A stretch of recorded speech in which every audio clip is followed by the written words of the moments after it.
Did you know that one seemingly small number could be the deciding factor between owning your dream home and settling for less?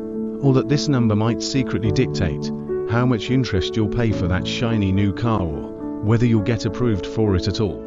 This number is your credit score, and if you're like most people, you probably have questions about what makes a credit score good and why it even matters. The problem: misunderstanding credit scores. The concept of credit scores is shrouded in confusion for many. People often ask, what exactly is a good credit score? Why does it matter? Worse, some unknowingly adopt habits that drag their score down, like carrying high balances on credit cards or skipping payments, without a clear understanding. Navigating the financial world can feel like trying to play a game without knowing the rules. Here's the kicker: a poor or even mediocre credit score doesn't just affect big-ticket items like mortgages or auto loans. It can also impact your insurance premiums, your ability to rent an apartment, and even your job prospects. That's right, employers in some industries consider your credit history when making hiring decisions. What is a credit score? Breaking it down, your credit score is a 3-digit number ranging from 300 to 850. And it's essentially a snapshot of your financial reliability. This number is calculated based on your credit history, which includes payment history 35%. Have you paid your bills on time? Missed or late payments can lower your score. Credit utilization 30%. How much of your available credit are you using? Maxed out cards can hurt your score. Length of credit history 15%. How long have your credit accounts been active? Older accounts generally boost your score. Credit mix 10%. Do you have a mix of credit types, such as credit cards, loans, or a mortgage? New credit inquiries 10%. How often are you applying for credit? Frequent applications can raise red flags. So, what is a good credit score? Generally speaking, credit scores fall into these categories: poor, 300 to 579; fair, 580 to 669; good, 672, 730; re good, 740 to 799; excellent, 800, 850. A good credit score typically starts at 670, but aiming higher is always better. Lenders see scores above 740 as a sign of financial reliability, which means better interest rates, higher credit limits, and access to premium rewards. The pain point: why does a good credit score matter?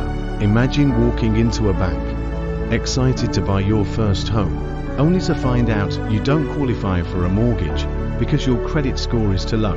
Or imagine qualifying, but the interest rate you're offered is double what someone with a higher score would get. Over the life of a loan, this difference could cost you tens of thousands of dollars. Even beyond loans, your credit score influences everyday life. Some landlords check credit scores when deciding who gets approved for an apartment lease. Insurance companies might charge higher premiums for those with lower scores. And, as mentioned earlier, even employers in sectors like finance or government may factor your credit history into hiring decisions. The challenge: building and maintaining a good credit score. Here's the secret: building a strong credit score isn't just about avoiding mistakes. It's about adopting habits that boost your score over time. Yet many people struggle because they don't know where to start, or they feel overwhelmed by conflicting advice. Common challenges include not knowing how to improve a low score, misunderstanding the impact of credit inquiries or balances, thinking small mistakes don't matter. The solution: proven strategies for a stellar credit score. Ready for some good news? Improving your credit score is simpler than you might think, and it starts with a few practical steps. Pay bills on time, every time. Your payment history is the single biggest factor affecting your score. Set up reminders or automatic payments to ensure you never miss a due date.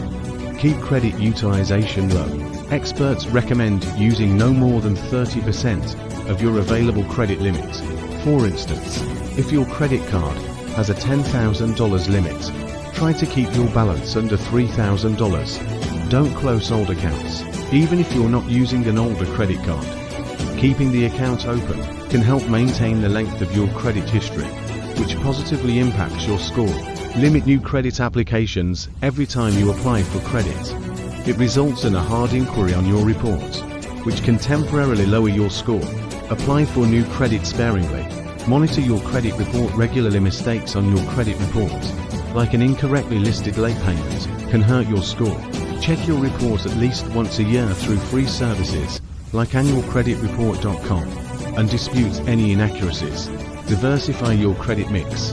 If you only have credit cards, consider adding a different type of credit, like a small personal loan. To show lenders you can manage multiple credit types responsibly. The secret to long-term credit success. Here's what most people don't realize. Improving your credit score isn't just about your current habits, it's about consistency over time. Lenders value stability. By consistently paying on time, keeping balances low, and avoiding unnecessary credit inquiries, you'll gradually build a score that opens financial doors. Why it's worth it. Think of a good credit score as your financial passport. It allows you to access opportunities you might otherwise miss, from better loan terms to exclusive credit card rewards. Best of all, the benefits compound. A higher score means more savings, which you can reinvest in your goals, whether that's buying a home, starting a business, or traveling the world. So, what's your next step toward better credit? The choice is yours, and the rewards are worth it.